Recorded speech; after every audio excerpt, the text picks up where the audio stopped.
guys, I'm back at Spurgeon's Funhouse, and I'm going to go ahead and put this Lollipop on. I'm going to put this so it goes up and down with the cam, so it'll let me see a reciprocating motion. So the first thing I'm going to do is I'm going to put this follower guide here, and that's this shaft can slide through it easy with low friction. So I'm going to do this from the bottom. I'm going to hit joint. I want to have a rigid joint. I'm going to go ahead and select that concentric circle on the bottom and that concentric circle on the bottom there and hit OK. And we'll flash around to what we did. So now that is sitting dead flush in that hole. That flange comes down, and so that will give me a low friction surface. I can polish that as I want.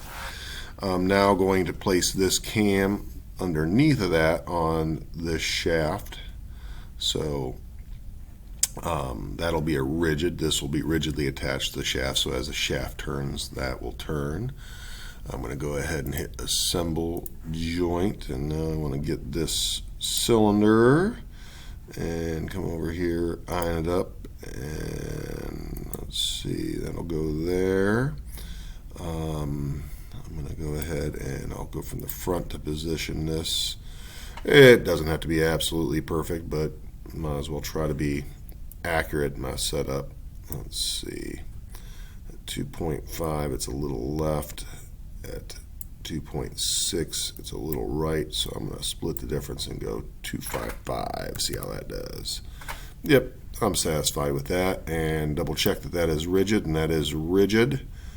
Alright, hit OK. Then I'm going to come out here and kind of get a view here to make sure that cam's doing what I want it to do. So as I spin that, yep, that's going to do that.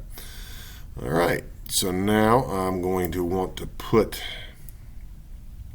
this shaft in here. So that'll be an assembly, a joint. I'm going to place that into that.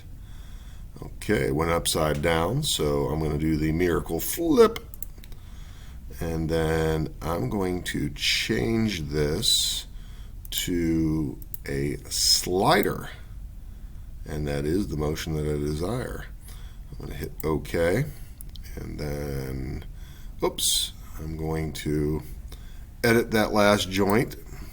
This is good, I made a mistake, but I'm going to come over here and right click and edit that joint, and then I'm going to face this. I'm going to turn that 90 degrees because that's how I'd like it to go. Alright, so now that will go there, so that should be aligned directly above it. Am I confused? I'm going to turn off the visibility. Let me shrink these joints down.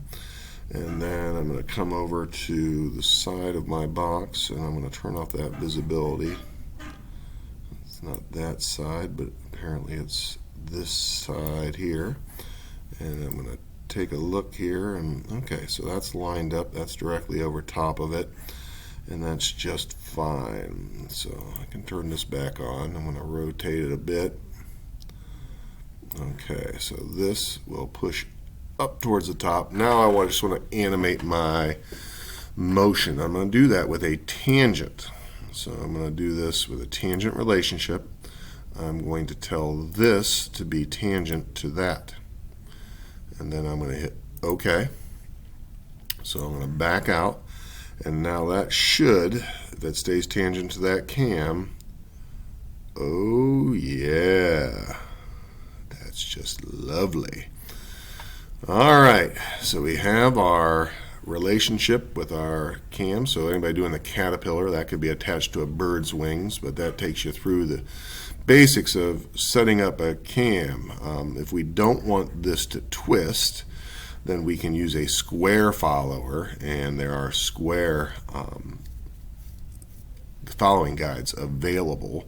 So that'll keep it from twisting. The danger, of course, is when we start whipping this around, that would just twist off of there. So we can do that by something like a keyhole slaughter. It's just easiest to do a square follower, and we'll cut down some hardwood to give ourselves some square followers also. But that's The second part, that's good.